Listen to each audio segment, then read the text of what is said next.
Hey everybody, how you doing? Hey, this live vlog is specifically for my friend Christie Smythe, who's the editor in chief of Business on Business, which bills itself as for the ambitious, bold, and daring, I believe it is. I think I've got two of those three right. But I would say that Anna Sorokin, who was the focus of Shonda Rhimes' excellent Imagining Anna, fits right in that category. But the reason why, Christy, I'm saying that this is for you is because I believe that this story isn't told until your voice is added as part of it. And the reason why I say that, I alluded to in my tweet where I said that there was a scene where Farmer Bro, Martin Scarelli, uh, was in a scene briefly. And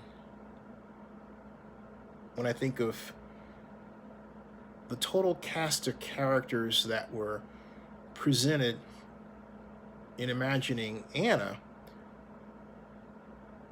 what I come away with is that there were a number of people, not just Anna Sorokin, who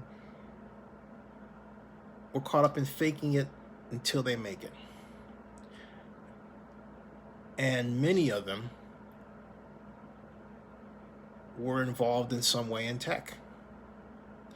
And I think about the number of times early on, back in the early aughts,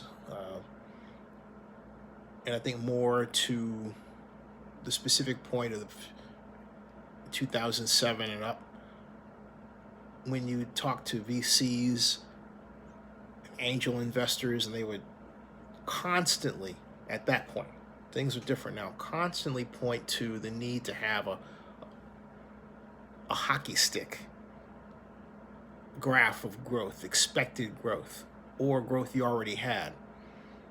You're supposed to show that possible outcome or the outcome that you enjoyed, even if it didn't really happen. Think about what Eleanor Holmes was doing and lost in court for doing. Think about the number of examples of people who didn't go that far,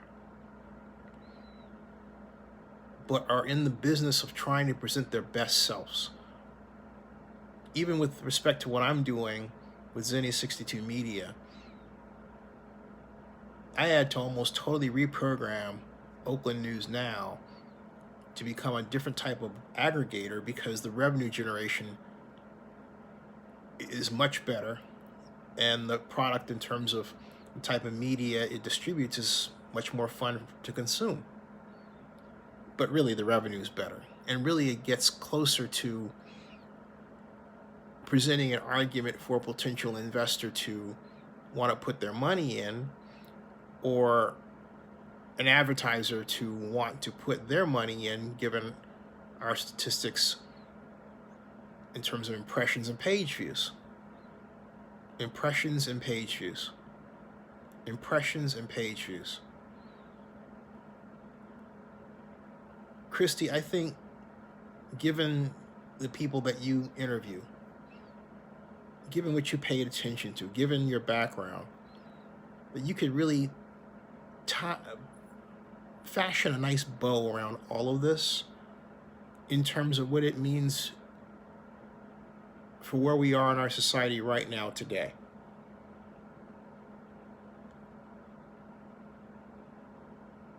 Are we seeing the indictment of the fake it till you make it generation? And what caused it? What fueled it? I would say in Anna's case, it was the smartphone. That device I'm using right now to make this vlog that communicates the good life, that promises your ability to obtain it quickly, that allows you to see how others are presenting their best selves, or if you like, their best lie. Anna Sorokin's behavior wasn't a product of Eastern Europe. It wasn't a product of her background. It was a product of America, of industrialized tech America, and the need to grab that good life in New York. She tried a way to do it, first in Europe, but then she came to New York and it worked. And it gave her the kind of life she wanted and the kind of attention she craved. And it became a drug. And from that perspective, she's not the only one. That's the story. And it happens at a time when more people than ever before, or at least in a very, very long time, are faced with rising costs, rising rents, rising mortgages if you have a bad kind of mortgage design,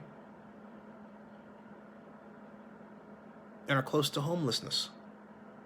So they are figuring out every kind of way they can to turn the mirrors to make things look better, or code so that more money is produced, or con so they can make more money. All this is going on. We really are our own corporations. And think of the number of people who are quitting their standard 20th century style jobs to start their own companies. What does that mean? It means more activities where someone is presenting a self that they want you to see that isn't the truth. They're presenting a self that they want you to see that it's not the truth. Why? To make more money, to have a better life. Is this then the failure of capitalism? And if it is, and government exists in the American context to counter our market forces when they go bad, what happens when government doesn't work to do that properly? Look at how the payroll protection program loan has impacted people in such a negative way, where people were told, hey, sign up for this. It's the pandemic. We know you've lost clients.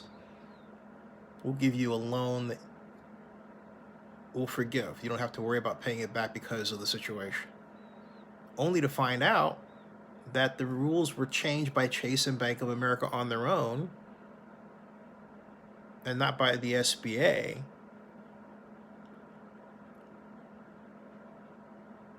And people who thought that they didn't have to pay the loans back suddenly are saddled with having to pay a debt in the middle of a pandemic. Think about those like myself who have seen their second draw PPP loan be paid off by the SBA in order to stave off a political problem. I still have to call them and say, hey, look, now that you've taken care of the second one, you got to take care of the first one. That's a big scandal. It's a big scandal. So I can go on and on and on, but I believe now you understand what I'm getting at. Be it Billy Franklin, Martin, Anna, and a number of people I've left out, including her boyfriend, Chase, who actually went by another name, who was building an app, trying to raise money from investors, right? Fake it till you make it.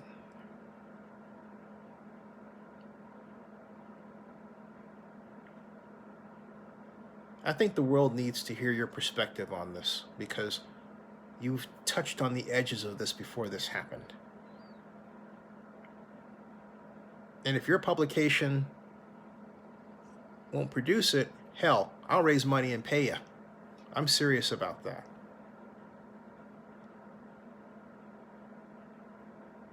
And with that, I say subscribe to Zenny62 and bookmark oaklandnewsnow.com.